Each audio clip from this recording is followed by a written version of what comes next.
How do we really reclaim our own story, especially when it's been shaped, maybe just subtly, by someone else's influence? Yeah, it's a tough question. Like how power, art, even admiration can get tangled up and sort of redefine how you see yourself. Exactly. How do you get your narrative back when it feels like someone else held the pen for a while? It's really central to what we're talking about today. And just so you know, you are experiencing a unique two-voice AI conversation powered by Google's NotebookLM for deeper, more dynamic book analysis. It allows us to really get into it from different angles. Definitely. Today, we are diving into Like Happiness.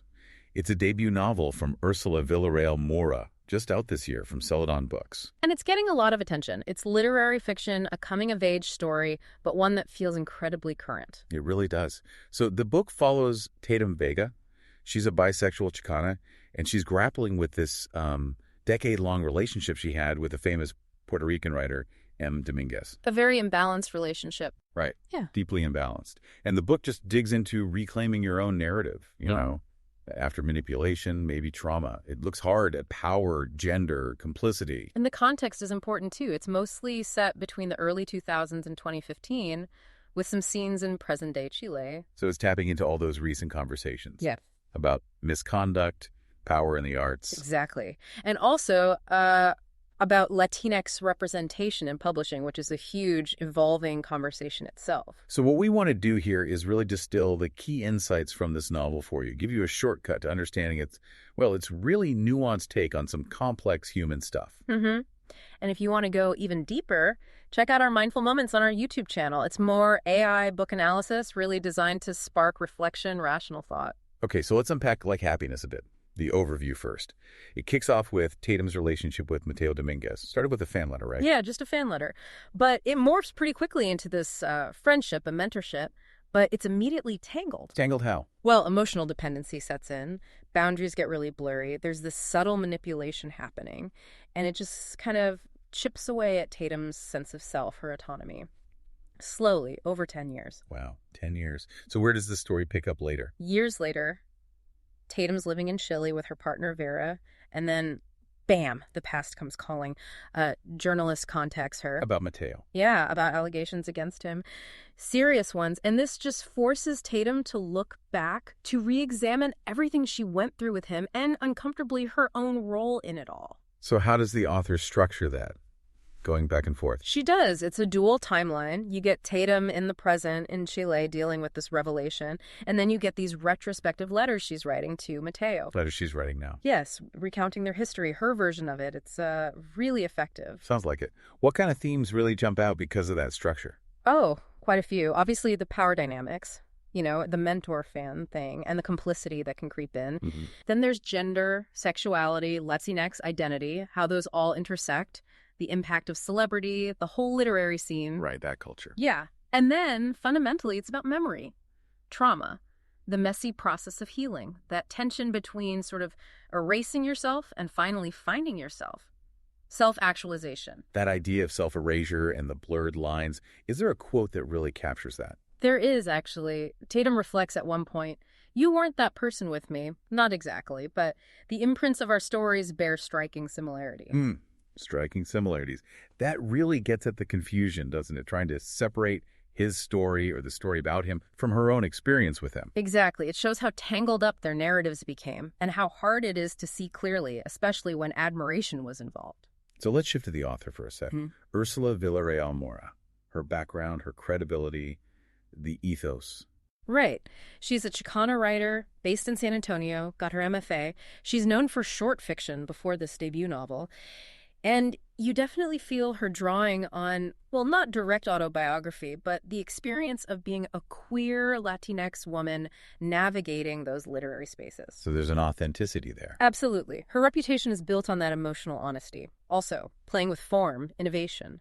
And she challenges assumptions, about women's writing and autobiography. Does she talk about whether this is autobiographical? She's been quite transparent that it's fiction, it's imaginative, and weirdly, that transparency almost adds to her trustworthiness. It frames the story's power as residing in the fiction itself. That makes sense. It lets Tatum's journey, her self-doubt, feel more universal, perhaps, not just tied to one specific real-life story. I think so, yeah.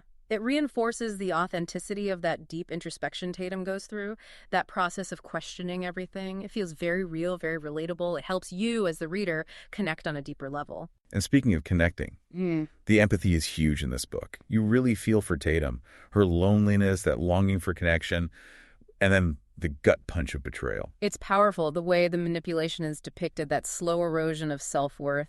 It's impactful. You feel it. But it's not just bleak, is it? You mentioned healing. No, not at all. Oh. And this is where it gets really interesting, I think. The book strongly emphasizes positive theories around healing. It shows healing happening. How so? Through art, Tatum's own writing becomes crucial. Through love, her relationship with Vera offers a healthier connection. And through self-recognition, finally seeing the patterns. It offers real hope, a catharsis that balances the darker stuff. So it models a path forward. Definitely. A key insight is that healing isn't about wiping the slate clean. It's about taking the fragments of the past and building something new, telling your own story. That's a takeaway that really sticks with you. And the book makes it do some work too, right? With those rhetorical questions. Oh, yeah. Tatum constantly questions herself, her choices, her complicity. Was I naive? Did I enable this? And it pulls you, the reader, right into that ambiguity. Makes you reflect on similar gray areas in your own life, maybe? It's definitely not passive reading. Not at all. And that ties into the logical structure, the logos. That dual narrative isn't just for show. It allows for this really systematic exploration of memory, how trauma works, how you reclaim agency bit by bit. You see the progression. Exactly. From that initial, almost starry-eyed admiration to dependency, then the slow creep of disillusionment, and finally, standing up for herself, asserting her own narrative. It's a carefully mapped journey. So what this all means, maybe, is that the book is smart about potential pushback, like people wanting to blame Tatum or wanting a simple villain. I think that's a huge strength, yes. It anticipates those reactions by deliberately staying in that complex, ambiguous space. It refuses easy answers. It's about the honest exploration, not a neat verdict. Precisely. And the structure helps there, too. Alternating present and past builds suspense, sure. But it also deepens that exploration of memory, how we rewrite things, how present understanding shifts the past. And those motifs you mentioned, letters, art. Yeah, letters, art, storytelling itself, they keep popping up, reinforcing those themes of reclamation, of finding your voice, literally writing your way out. This feels incredibly relevant right now.